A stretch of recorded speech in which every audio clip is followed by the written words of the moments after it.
Shimul Memorial north south school and কলেজের online শ্রেণীকক্ষে সবাইকে স্বাগত। শিক্ষার্থী, তোমরা কেমন আছো? করোনার এই সংকটকালে পড়াশোনা থেকে একটু পিছিয়ে পড়েছো, তাই না? তোমাদের এই পিছিয়ে পড়া রোধ করতে আমরা অনলাইন ক্লাসের ব্যবস্থা করেছি। আজকে পাঠ উপস্থাপনায় আমি তনুশ্রী দে, সহকারী শিক্ষক বিজ্ঞান।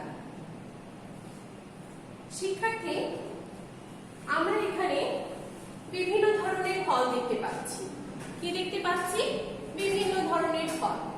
দেখো, এখানে তোমরা আনারস দেখতে পাচ্ছ, বেদানা আছে, এখানে আপেল আছে, আঙ্গুর আছে, কলা আছে, অনেক ধরনের ফল আছে, তাই না?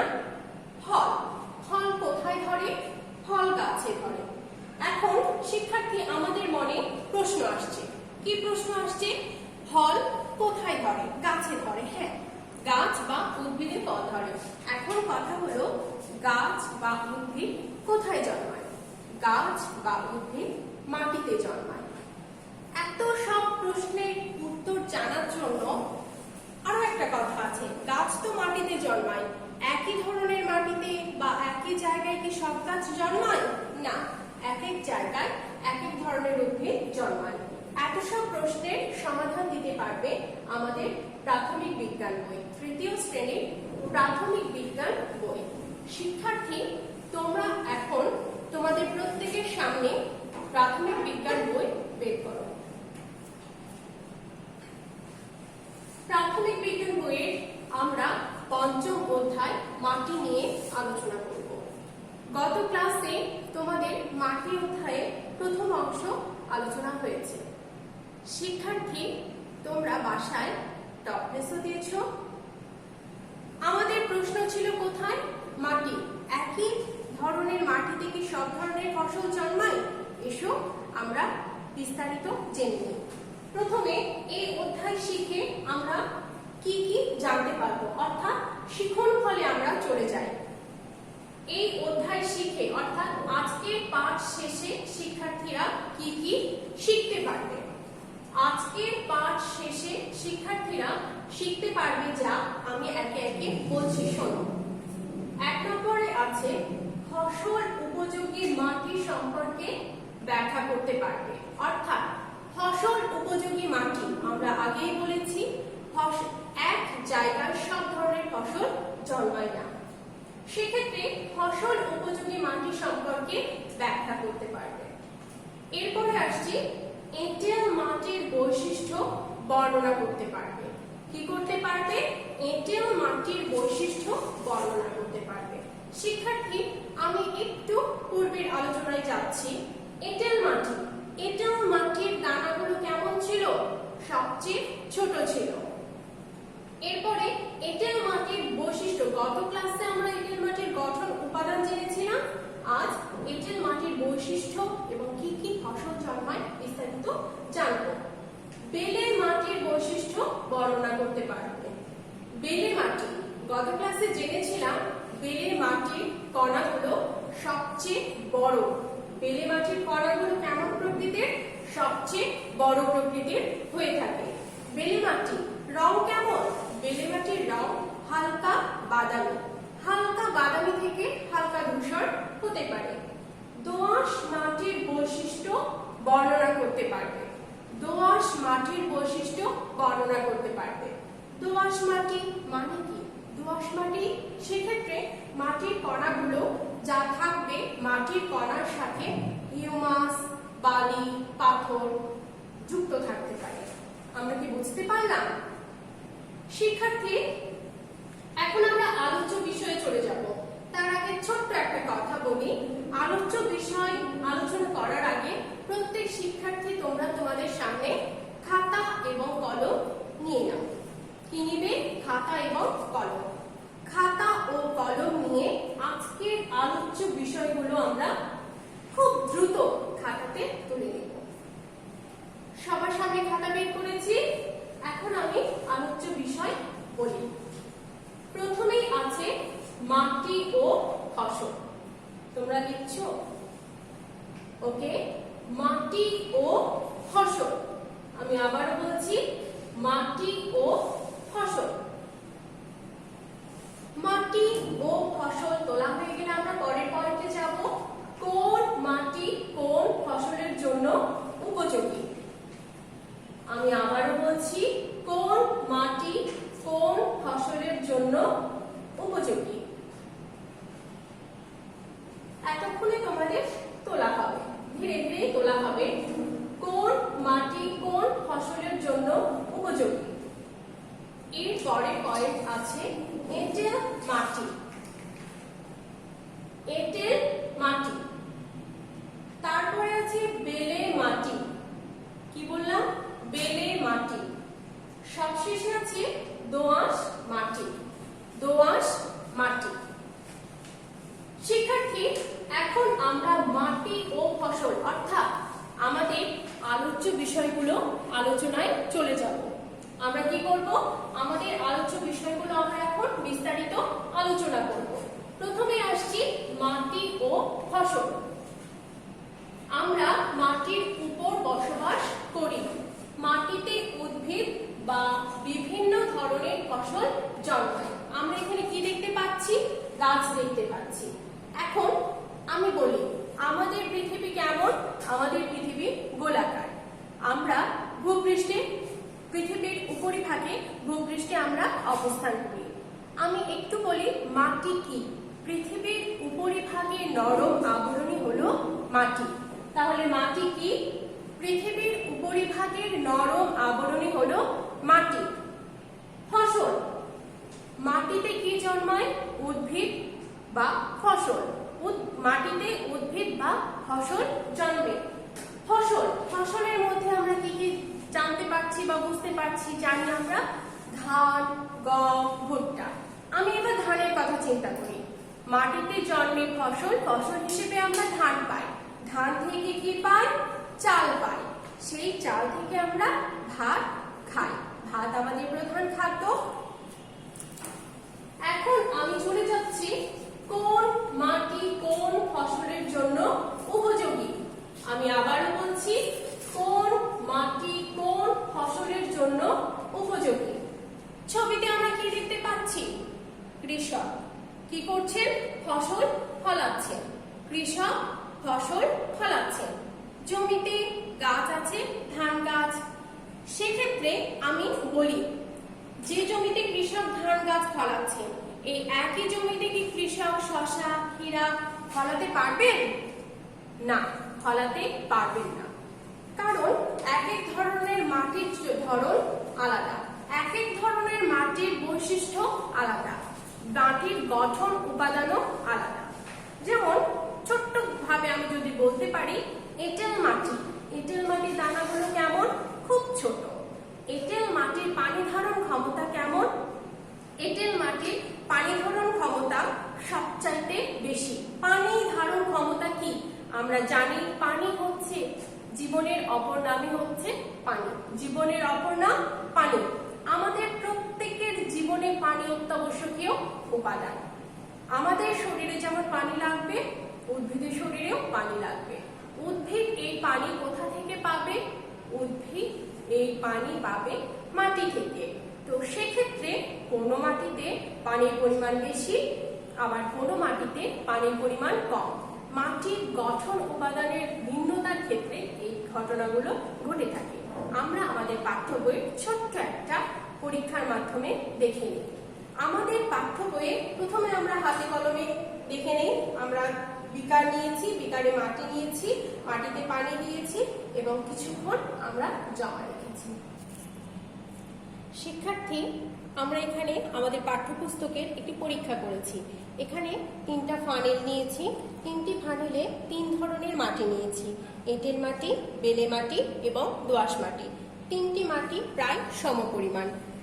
3 ধরনের মাটিতে আমরা সমপরিমাণ পানি দিয়েছি এবং কিছু সময় অপেক্ষা করেছি। আমরা দেখতে পাচ্ছি প্রত্যেকটি ফানেলের তলায় পানি জমেছে। এখন আমরা দেখব পানি ধারণ ক্ষমতার ভিন্নতার জন্য 3টি পাত্রে সমপরিমাণ পানি জমেনি, ভিন্ন পরিমাণ পানি জমেছে। প্রথমে আমরা দেখতে পাচ্ছি প্রথম বিকারের ক্ষেত্রে অর্থাৎ এঁটেল মাটির ক্ষেত্রে বিকারের তলায় পানির পরিমাণ খুব সামান্য, অর্থাৎ এই মাটিতে যে পরিমাণ পানি দিয়েছিলাম পুরো পানি ধারণ করে রেখেছে। এখন আমরা চলে যাচ্ছি বেলে মাটির বিকারে। বেলে মাটির বিকারে পানি জমেছে অনেক বেশি পরিমাণ। দেখো তোমরা, অনেকটা পরিমাণ পানি জমে গেছে, কারণ বেলে মাটিতে পানি ধারণ ক্ষমতা খুব কম হয়ে থাকে, যার কারণে মাটিতে পানির পরিমাণ কম শোষণ করেছে এবং পাত্রের তলায় পানি বেশি পড়ে গেছে। সবশেষে আমরা যাচ্ছি দোআঁশ মাটিতে। দোআঁশ মাটিতে পানি জমেছে কিন্তু পরিমাণে কম, বেলে মাটির তুলনায় অনেকটা কম। কেন? দোআঁশ মাটির ক্ষেত্রে পানি ধারণ ক্ষমতা বেলে মাটির তুলনায় অনেক কিছুটা বেশি, যার কারণে পানি ধরে রেখেছে এবং পাত্রের তলায় পানির পরিমাণ কম। শিক্ষার্থী, আমরা এখন পরীক্ষার পরে আমরা আবার আমাদের পড়াতে চলে যাব। বিস্তারিত পড়া। এঁটেল মাটি। এঁটেল মাটির পানি ধারণ ক্ষমতা খুব কেমন হয়ে থাকে? সবচাইতে বেশি। প্রথম থেকে আমি চাই, এঁটেল মাটির কণাগুলো সবচেয়ে ছোট এবং ঘন। এঁটেল মাটির কণাগুলো সবচেয়ে ছোট এবং ঘন। এঁটেল মাটি, ছবিতে আমরা কি দেখতে পাচ্ছি? এঁটেল মাটি দেখতে পাচ্ছি। এঁটেল মাটি কেমন রঙের হয়ে থাকে? লালচে রঙের হয়ে থাকে।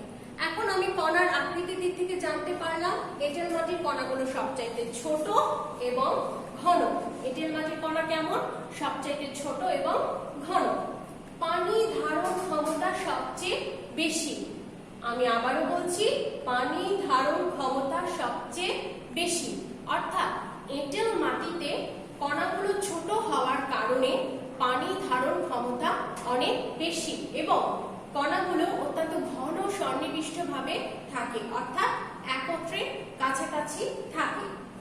এর পরের পয়েন্টে আমি চলে যাই। এই মাটিতে উদ্ভিদের বৃদ্ধির জন্য প্রয়োজনীয় উপাদান থাকে। এই মাটিতে উদ্ভিদের বৃদ্ধির জন্য প্রয়োজনীয় উপাদান থাকে। আমি এবার আরেকটু বলি। আমরা আগে জেনেছিলাম বিস্তারিত, কি জেনেছিলাম? যে উদ্ভিদের বৃদ্ধির জন্য পানি প্রয়োজন। পানি কোথা থেকে পায়? মাটি থেকে পায়। আমাদের এখানে সুন্দরভাবে বোঝা যাচ্ছে যে এঁটেল মাটির পানি ধারণ ক্ষমতা অনেক বেশি, কারণ যেখানে যেসব উদ্ভিদের পানির পরিমাণ বেশি লাগবে সেসব উদ্ভিদই এঁটেল মাটিতে ভালো জন্মে। আমরা কি বুঝতে পেরেছি? তাই বলা হচ্ছে এই মাটিতে উদ্ভিদের বৃদ্ধির জন্য প্রয়োজনীয় উপাদান থাকে। পানি একটি প্রয়োজনীয় উপাদান নয়, পানি ছাড়া অন্যান্য প্রয়োজনীয় উপাদানও এখানে থাকে। এখানে কোন ধরনের উদ্ভিদ ভালো জন্মে? শিম ও কাঁঠাল ভালো জন্মে। এঁটেল মাটিতে কোন ধরনের উদ্ভিদ ভালো জন্মে? শিম ও কাঁঠাল ভালো জন্মে। আমরা ছবিতে দেখতে পাচ্ছি গাছে শিম ধরেছে এবং গাছে কাঁঠাল ধরেছে। আমরা সবাই দেখতে পাচ্ছি শিম এবং কাঁঠাল। তাহলে শিম ও কাঁঠাল ভালো জন্মে কোন মাটিতে? এঁটেল মাটিতে। শিম ও কাঁঠাল ভালো জন্মে কোন মাটিতে? এঁটেল মাটিতে। আমরা এরপর বেলে মাটিতে চলে যাব। আমরা ছবিতে কি মাটি দেখতে পাচ্ছি? বেলে মাটি দেখতে পাচ্ছি। ছবিতে কি মাটি দেখতে পাচ্ছি? বেলে মাটি দেখতে পাচ্ছি। বেলে মাটির রং কেমন? হালকা বাদামি থেকে হালকা ধূসর রঙের হয়ে থাকে। দানাগুলো কিন্তু অনেক বড়। দানাগুলো কেমন? অনেক বড় প্রকৃতির হয়ে থাকে। এখন আমরা বৈশিষ্ট্যে চলে যাচ্ছি, অর্থাৎ ব্যাখ্যাতে। এই মাটির কণাগুলো সবচেয়ে বড়। আমরা ছবিতে আগেই দেখেছি এবং জেনে নিয়েছি বেলে মাটির কণাগুলো সবচেয়ে বড়। পানি ধারণ ক্ষমতা খুবই কম। পানি ধারণ ক্ষমতা খুব কম, অর্থাৎ যেসব উদ্ভিদের প্রত্যেকের জন্যই পানি প্রয়োজন, কিন্তু যাদের ক্ষেত্রে পানির পরিমাণ বেশি থাকলে ক্ষতি হবে সেসব উদ্ভিদ বেলে মাটিতে ভালো জন্মে, তাই না? সব ফসল বেলে মাটিতে কিন্তু ভালো হয় না। আমি বললাম, আগে বললাম যে যেসব উদ্ভিদের দেহে অতিরিক্ত পানি থাকলে অসুবিধা সেসব উদ্ভিদ কিন্তু বেলে মাটিতে জন্মে। তরমুজ, চীনাবাদাম, ফুটি, ক্ষীরা, শসা ইত্যাদি ফসল জন্মে। তাহলে বেলে মাটিতে কোন ধরনের ফসল জন্মে? তরমুজ, চীনাবাদাম, ফুটি, ক্ষীরা, শসা ইত্যাদি ফসল ভালো জন্মে। ছবিতে আমরা কি দেখতে পাচ্ছি শিক্ষার্থী? তরমুজ দেখতে পাচ্ছি।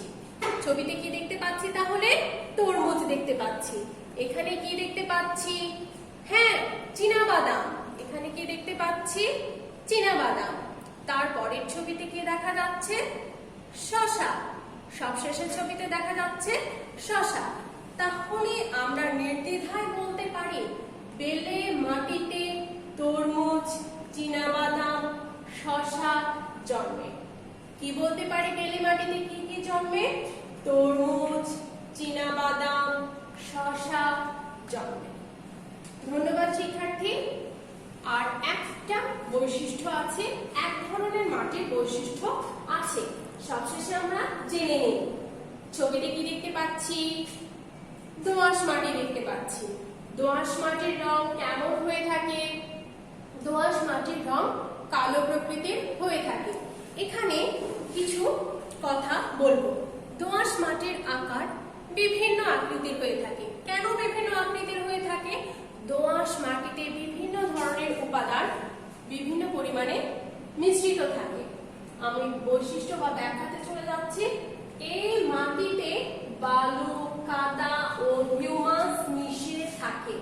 আমি আবারও বলছি, এই মাটিতে বালু, কাদা ও হিউমাস মিশে থাকে। শিক্ষার্থী, তোমাদের মনে নিশ্চয়ই প্রশ্ন জাগছে, হিউমাস কি? প্রশ্ন জাগছে, হিউমাস কি? হিউমাস কি? উদ্ভিদ এবং প্রাণীর দেহ মৃত্যুর পর মাটিতে পচে হিউমাস তৈরি হয়। তাহলে আমরা বলতে পারলাম হিউমাস কি? উদ্ভিদ এবং প্রাণীর দেহ মৃত্যুর পর মাটিতে মিশে হিউমাস তৈরি হয়। আমরা জেনে নিলাম হিউমাস কি। হিউমাস কোন মাটিতে থাকে? দোআঁশ মাটিতে বিদ্যমান থাকে। পানি ধরে রাখতে পারে। পরীক্ষার মাধ্যমে আমরা জেনে নিয়েছি যে দোআঁশ মাটি পানি ধরে রাখতে পারে, তবে এঁটেল মাটির মতো পানি ধরে রাখে না। বাংলাদেশের বেশিরভাগ এলাকা এই ধরনের মাটি দিয়ে গঠিত। বাংলাদেশের বেশিরভাগ এলাকা এই ধরনের মাটি দিয়ে গঠিত। অর্থাৎ বাংলাদেশের বেশিরভাগ জায়গার মাটি কোন ধরনের মাটি? দোআঁশ মাটি। সবশেষে আছে কি কি উদ্ভিদ জন্মে? ধান, গম, ভুট্টা, যব, পাট, আখ ইত্যাদি এই মাটিতে ভালো হয়। ছবিতে চলে যাচ্ছি আমরা। ছবিতে যাই। প্রথম ছবিতে আমরা কি দেখতে পাচ্ছি? ধান। দ্বিতীয় ছবিতে কি দেখতে পাচ্ছি? গম। সব শেষের ছবিতে দেখতে পাচ্ছি কি? পাট। কি দেখতে পাচ্ছি? পাট। ধান, গম, পাট দোআঁশ বা এই ধরনের মাটিতে ভালো জন্মে। তাহলে দোআঁশ মাটিতে কি কি ভালো জন্মে? ধান, গম, পাট। দোআঁশ মাটিতে কি কি ভালো জন্মে? ধান, গম, পাট ইত্যাদি ফসল। পাটকে কি বলা হয় শিক্ষার্থী? সোনালী আঁশ বলা হয়। পাটকে কি বলা হয়? সোনালী আঁশ বলা হয়।